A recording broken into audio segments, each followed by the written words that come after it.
And every word was not only related to every other word of text, so that when you looked at a word, you had to look at every other word, because every other word impinged on this word.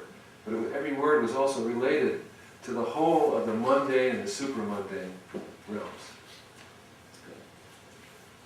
So things of the world were, in essence, words. In Hebrew, it's the same word, thing and word. Because, after all, God made the world with words, as we were saying the other day. Let there be light, and kaboom, there was light. Words were the agency for creation. So words were powerful, and things were words. So you read the world. It's semiotics, right? Postmodern theory. You read the world like you read the text. So what is the nature of God's speech? What is the nature of God's word? And how does this relate to human speech and human word? This was what the Kabbalists were always working on. And they said that the Torah was actually written in light. Every letter of the Torah was actually light. And within this light, all mysteries were contained. The book was the world was the book. To those people nowadays, and in those days, who complained that the Torah is a primitive text full of violence and vindictiveness of a terrified people and a terrific, terrible God, the Kabbalists just threw up their hands and said, what do these people know? They're only reading the surface of the words. How do they have the slightest idea what they're talking about? So they didn't say anything, because without study, without practice, without observance, how could you read the Torah? They knew that the Torah was not saying only what it seemed to be saying, what the black letters on the white page were indicating. It was saying that, but also everything else, in multifaceted and ineffable ways.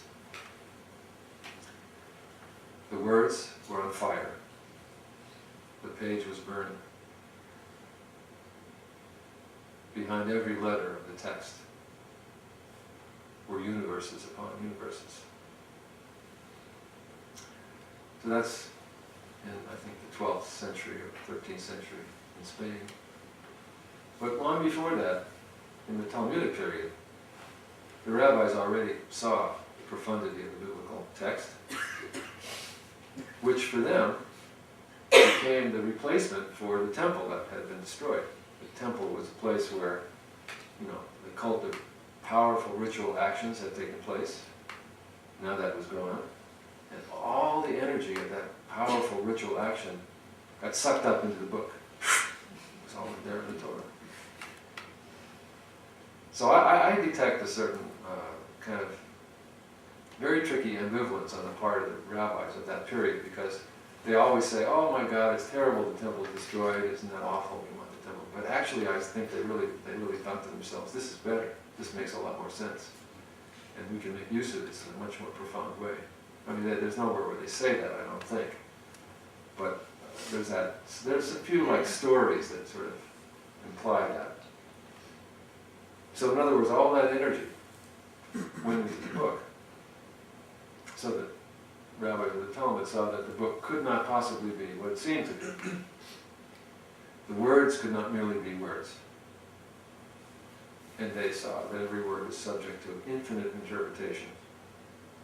And there were infinite ways of interpreting. We all went to school and learned one way to interpret something, but there's many ways. And one method. There might be many interpretations, but there's one method that we all learned in school. But the Talmudic scholars saw there were many methods. Not only many interpretations, but many methods. And within these infinite approaches to interpretation, there's a tradition that there's four approaches. The Peshat, you know this, the Peshat, the plain meaning, that's what it seems to say. The Remez, the level of linguistic correspondence and textual operation through which meanings that you would could never imagine would be derived. So that sometimes something that said one thing, like Jeff was saying the other day, God created, in the beginning God created the earth and so on. According to the Zohar, in the beginning God was created instead of God created. Drash, which is a huge literature which fills in the gaps. Torah is a pretty stripped down story. So there's all these legends and stories, some of which are so patently anachronistic that it's funny. And yet, that's a way of interpreting Torah. And then Sod, the level of mystical vision, trance, dreams, visitations, and so on. So, these 4 levels of interpretation. Pardes, Remez, Drash, Sod, spells P-R-D-S, paradise, the Garden of Eden. So the Torah is actually the Garden of Eden. And so I'm going to read you a poem online with that title about this, called Pardes, which is an essay. I put the poem in the essay. I thought, well, why not? It's a book about poetry, so I should put a poem in there. So, Pardes. The trees bear fruit, the book vines. Like water brimming in the pitchers, poured out steady till no drops left, by a firm hand and outstretched arm. The book bears them on through the storm. Treetops twisting, stripped debris shattered in the violent nights. Though the fruit's sweet lingers on the tongue like melody. That's the plain meaning. Beyond that, and embedded in it, like seeds in winter earth, officially only a thin layer atop a hard, dark mystery below, exactly as deep as the plow turns. The meaning fingers splayed forth like hairy roots laterally, entangling other letters, heterodox tales, bits and strands.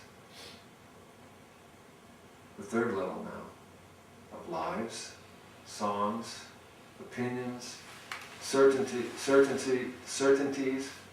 wild stories, rewordings, revisions, attempts to harmonize or humanize, upheaval, sickness, fierce mistaken force, the worm in the infinite, how sky reflects the turmoil of the sea, the soul's own sequential poisoning, in its reverse desire to crawl out of its own skin, like the famous snake that spoke for it in the orchard, that had no hands to touch with, to grasp.